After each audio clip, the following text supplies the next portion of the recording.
How to create more employment. In our previous subtopic, we have studied that there are many pupils who are facing the problems like unemployment and underemployment in agriculture. In this subtopic, we will study about role of government in creating employment. Take the case of Lakshmi with her 2-hectare plot of unirrigated land. We have studied the case of Lakshmi having 2-hectare plot of unirrigated land. So in such case, government can spend some money or bank can provide a loan to these farmers. By providing loan, governments can create more employment.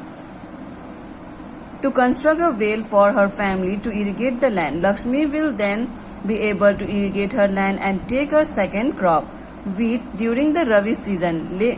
Let us suppose that 1 hectare of wheat can provide employment to 2 people for 50 days, including sowing, watering, fertilizer, application and harvesting. So 2 more members of the family can employ it in her own field. Now suppose a new dam is constructed and canals are dug to irrigate many such farms. This could lead to a lot of employment generation within the agricultural sector itself, reducing the problem of underemployment. So second point is by constructing dams and canals for the farmers from where they can irrigate their land. Now suppose Lakshmi and other farmers produce much more than before. They would need to sell some for this. For this, they may be required to transport their product to a nearby town. If the government invests some money in transportation and storage of the crops or make better rural roads so that mini trucks reach everywhere, several farmers like Lakshmi who now have access to water can continue to grow and sell these crops. This activity can provide productive employment to not just farmers but also such as those in service like transport or trade. The third role of government is by investing money on good network of transportation and for storage facilities. Lakshmi's need is not confined to water alone. To cultivate the land, she also needs seeds, fertilizers, agricultural equipments and pump sets to draw water. Being a poor farmer, she cannot afford many of these, so she will have to borrow money from the money lenders and pay a high rate of interest. If the local bank gives her credit at a reasonable rate of interest, she will be able to buy all these in time and cultivate her land. This means that along with the water, she also need to provide cheap agricultural credit to farmers for farming to improve. We will look at some of these needs in chapter 3, money and credit.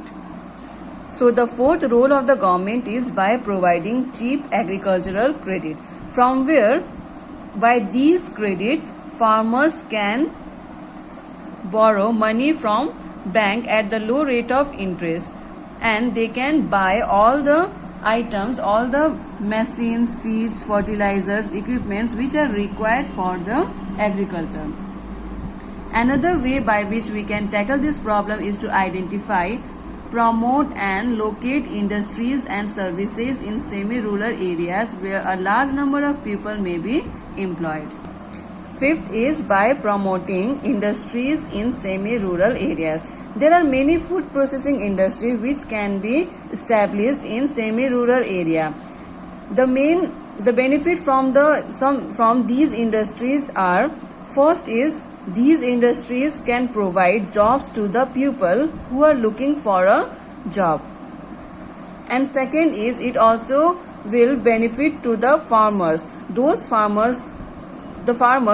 who are selling their product in the market, they can sell their product in the industries, in the food processing industries like pickle industries, biscuit industries. So in small scale industries can be developed in semi-rural areas. It is also possible to set up industries that process vegetables and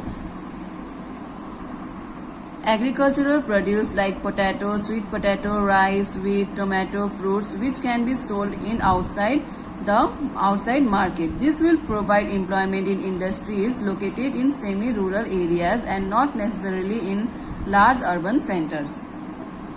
Do you know that in India about 60% of the population belongs to the age group 5 to 29 years?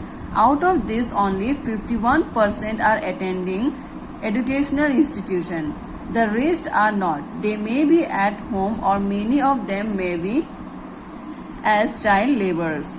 If these children are to attend school, we will require more buildings, more teachers and other staff.